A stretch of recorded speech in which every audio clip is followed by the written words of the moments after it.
Hello. तो कैसे हैं आप सब? Welcome back to my channel. तो बिना किसी देरी के आते हैं सीधा स्टोरी पे। फोर्स लव का पार्ट 12। ठीक है, उससे पहले आपसे कुछ बात करनी है। आई नो काव्या का कैरेक्टर अच्छा नहीं है, उसको अभी पता ही नहीं है लव की असली डेफिनेशन। इस स्टोरी में यही बात है कि जब उसको लव की असली डेफिनेशन पता चलेगी तो उसकी लाइफ कैसे चेंज होगी। मैंने बहुत कुछ लिखा था बट मुझे अब पूरी स्क्रिप्ट चेंज करनी पड़ी है। सो आते हैं सीधा स्टोरी पे। पिछले पार्ट से आगे देखते हैं, ठीक है। यहाँ रिया रिया को बहुत दर्द हो रहा था। वो पूरी ताकत के साथ काव्या को पीछे पुश करती है। यह काव्या को जैसे ही धक्का फील होता है वो गुस्से से देखती है रिया को। रिया तो बस अपनी सांसों को काबू में लाने की कोशिश कर रही थी। बहुत टाइम बाद वो खुद को शांत करती है और काव्या की तरफ देखती है और कहती है, बेबी ये क्या है? हाँ, क्या हो जाता है आपको सडनली ही? काव्या तो चुप रहती है और गुस्से में वहाँ से चली जाती है अपनी क्लास में। और वो कुछ टाइम बाद अपनी क्लास में जाती है एंड आज वहाँ थी तन्वी। तन्वी उसे देखती है और कहती है, भाई क्या हुआ है, मूड खराब है क्या? यहाँ काव्या कहती है, कुछ नहीं यार, बस यूं ही, मुझे कुछ अच्छा नहीं लग रहा, मुझे कुछ समझ नहीं आ रहा कि मैं क्या करूँ। तन्वी कहती है, पहले अपना मुंह क्लीन कर। काव्या अपना फ़ोन निकालती है और देखती है उसके लिप्स पे पूरा रिया की लिपस्टिक फैली हुई थी। वो अपने हाथों से उसको क्लीन करती है और क्लीन करते हुए कहती है, यार यार तन्वी, कहीं मन नहीं लग रहा यार, कितना भी कोशिश करूं किसी और में मन भटकाने का, लेकिन वो मेरे दिमाग से उतर नहीं रही यार। तन्वी कहती है, तो अब तू रूही को दिमाग से उतारना चाहती है? काव्या कहती है, नहीं यार, बस कुछ पलों के लिए, क्योंकि वो हर पल मेरे दिमाग पे सवार रहती है, शांति नहीं मिलती यार मुझे एक पल भी नहीं। यहाँ तन्वी कहती है, तो फिर तूने अब आगे क्या सोचा है? काव्या कहती है, इसमें सोचना क्या है, जो मेरा है वो मेरा है। तन्वी कहती है, ओके ठीक है। तभी काव्या का फ़ोन रिंग होता है। वो देखती है वहाँ उसके पापा की कॉल थी। वो कॉल नहीं उठाती, वो फ़ोन साइलेंट कर लेती है। तन्वी से कहती है, तन्वी मुझे रूही से बात करनी पड़ेगी अब अच्छे तरीके से, बहुत हो गया ये चूहे बिल्ली का खेल। तभी काव्या की नज़र पड़ती है बाहर। उनके क्लासरूम से डायरेक्ट बाहर दिखता था जहाँ एक दीवार थी, फिर उसके नीचे ग्राउंड था और ग्राउंड के बगल से मेन गेट था। काव्या की नज़र ग्राउंड पे पड़ती है जहाँ उसे दिखता है अंश। काव्या जैसे ही वहाँ देखती है उसे कुछ क्लियर तो नहीं दिखता। वो सोचती है क्या ये वही है? उसके गुस्से की सीमा नहीं रहती यार। वो एकदम से उठती है और जाने लगती है। यहाँ तन्वी कहती, अरे क्या हुआ, कहाँ जा रही है ऐसे? काव्या कुछ जवाब नहीं देती और बाहर जाने लगती है। तभी वो अगेन देखती है ग्राउंड में कोई नहीं होता। वो कहती है, ये कहाँ चला गया, क्या ये वही था?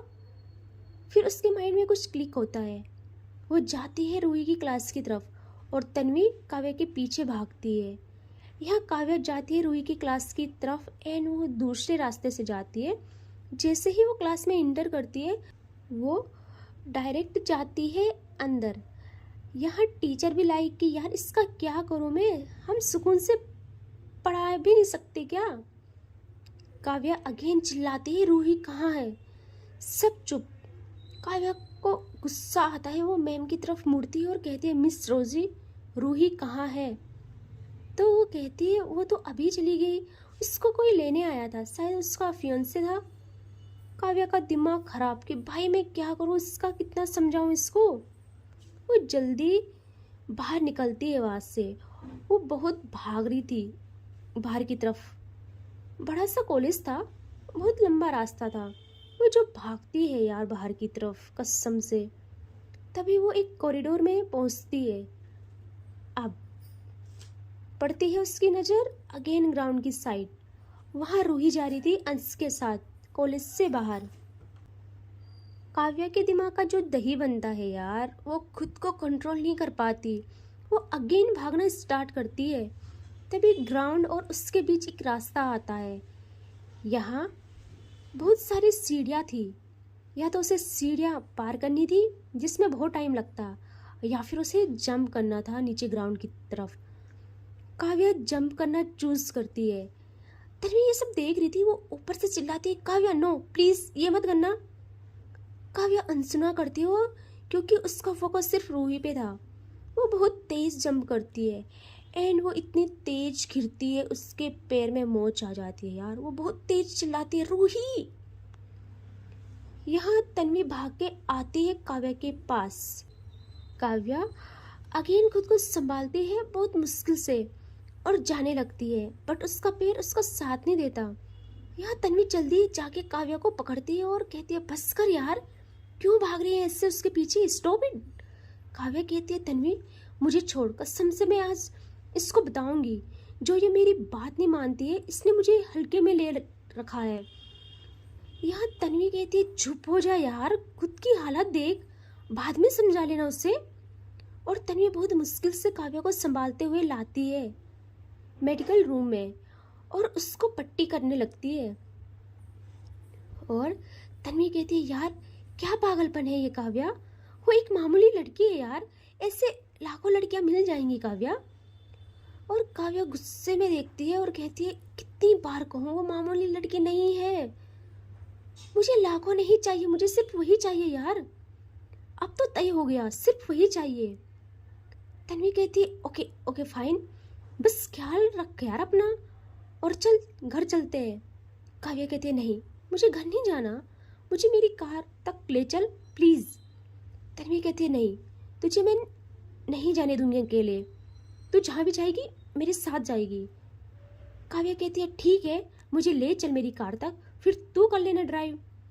यह तन्वी बहुत मुश्किल से काव्या को पकड़ते ले जाते कार में बिठाती है। एंड अब काव्या कहती है, सुन मुझे अपने घर ले चल, मुझे मेरे घर नहीं जाना, मुझे थोड़ा रेस्ट करना है। तन्वी तन्वी कहती है, ठीक है ये सही है, तुझे थोड़ा खुद को टाइम देना चाहिए। यह तन्वी ले जाती है काव्या को अपने घर। एंड काव्या को तन्वी अपने वाले रूम में ले जाके सुलाती है। यहाँ अब टाइम होता है शाम के 6 बजे का। काव्या की नींद खुलती है। वो जैसे ही आंखों को ओपन करती है, देखती है कि अरे मैं तो तन्वी के घर हूँ। उसका सर बहुत दर्द कर रहा था। वो थोड़ा उठती है और जैसे ही अपने पैर जमीन पे रखती है, उसके पैर में बहुत दर्द होता है उस मोच की वजह से। वो अगेन बेड पे बैठ जाती है। अब उसके दिमाग में अगेन रूही चलने लगती है। वो अपना सर पकड़ लेती है, उसके बहुत दर्द हो रहा था उसके सर में, उसको बहुत बुरा भी फील हो रहा था जब उसकी आंखों के सामने उसे रूही दिख रही थी अंश के साथ। अब वो बहुत बार तन्वी के घर आ चुकी थी, उसको सब पता था उसके रूम के बारे में। वो बहुत मुश्किल से खुद को संभालती है और तन्वी के कबर्ड की तरफ जाती है दीवार पकड़ पकड़ के। एंड जैसे ही वो कबर्ड की साइड पहुंचती है, वो कबर्ड को ओपन करती है। वहाँ से लेती है वाइन की बोतल एंड एक सांस में पूरी बोतल गटक जाती है यार। बिना पानी के फेफड़े जल जाएंगे भाई तेरे। उसका इतना दिमाग खराब होता है, लेकिन उसने सोचा था ड्रिंक करके वो रूही को भूल जाएगी, लेकिन नहीं, उसको और नशा होता है रूही का। वो अब ऐसे ही हालत में उसे अब ना अपने पैर के दर्द की पड़ी थी, ना किसी और चीज़ की। वो दीवार के सहारे बहुत मुश्किल से खुद को संभालते हुए आती है बाहर हॉल में। वहाँ एक सर्वेंट थी। काव्या कहती है, सुनो। वो देखती है काव्या को और कहती है, जी मैम। वो कहती है, इधर आओ, मुझे कार तक छोड़ो एंड मेरी कार की कीज ले लो, तन्वी के रूम में है। यहाँ वो कहती है, मैम लेकिन तन्वी मैम ने मना किया है कि आपको बाहर जाने ना दूँ, हम नहीं कर सकते मैम ये। यहाँ काव्या लाउड चिल्लाती है और कहती है, तुमको जो बोला है वो करो, उन्हें तुम जानती हो ना। वो कहती है, नहीं मैम, तन्वी मैम मुझे जॉब से निकाल देंगी। यहाँ काव्या कहती है, मैं हूँ ना, कोई कुछ नहीं कहेगा, जाओ जल्दी। तो वो कुछ सोचने के बाद जल्दी से काव्या की कीज लेती है और काव्या को संभालते हुए ले आती है उसकी कार की तरफ। काव्या काव्या नशे में थी प्लस पेन में, लेकिन उसके दिल में जो दर्द था वो इनके सामने कुछ नहीं था यार। वो जैसे ही अपनी कार में बैठती है, वो अपनी कार में से निकालती है अपनी गन और कहती है बहुत हो गया, आज आज मैं ये किस्सा आर्य पार करूंगी। कितना समझाया इसे कि उससे दूर रहे, बट नहीं, इसको नहीं माना। आज पूछ के रहूंगी कि आखिर इसको चाहिए क्या। और वो उसी नशे में कार ड्राइव करके ले जाने लगती है रूही के घर की तरफ। बहुत मुश्किल से पहुंचती है वो रूही के घर। वो अगेन अपनी कार थोड़ी रोकती है दूर और करती है कॉल रूही को अपने दूसरे नंबर से, क्योंकि उसका मेन नंबर जो था रूही ने ब्लॉक कर रखा था। यहाँ रूही कॉल उठाती है और कहती है हेलो। काव्या कहती है हेलो रूही। जैसे ही रूही ये सुनती है वो कॉल काटने वाली थी, यहाँ काव्या कहती है सोचना भी मत रूही, मेरे हाथ में गन है, वो भी फुल्ली लोडेड। वहीं आकर एक गोली तुम्हारे बेजे में उतारूंगी और दूसरी अपनी। यहाँ रूही कहती है मैं नहीं डरती मौत से, आओ मार दूँ। मेरे लिए भी ये किस्सा, ये रोज रोज की झंझट खत्म हो जाएगी।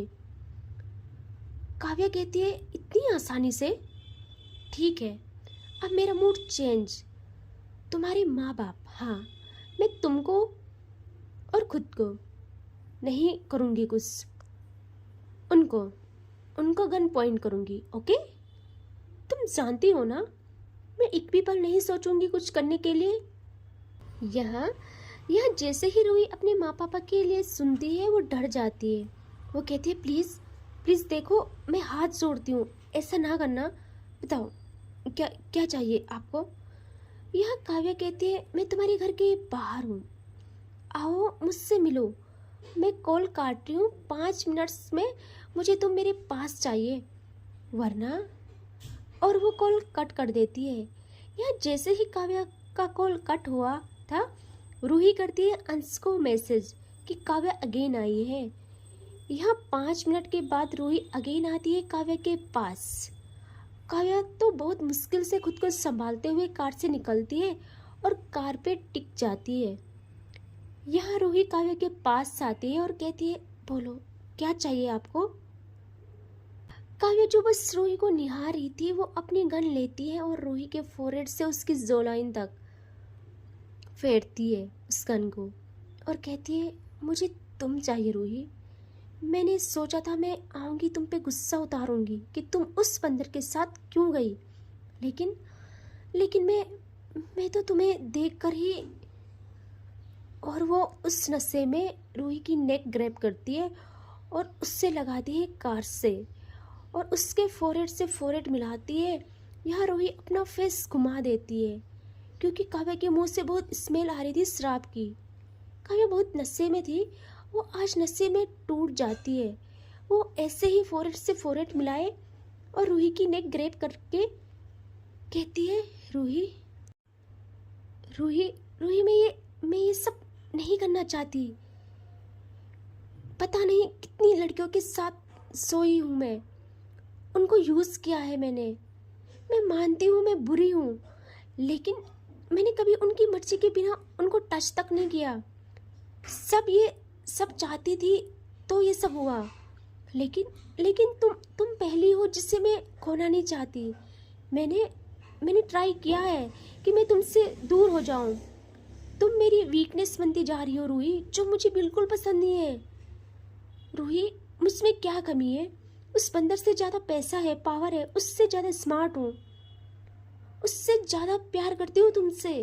रूही मैं खुद नहीं चाहती ये सब, मैं ज़बरदस्ती करूँ, लेकिन तुम कोई ऑप्शन ही नहीं छोड़ती यार।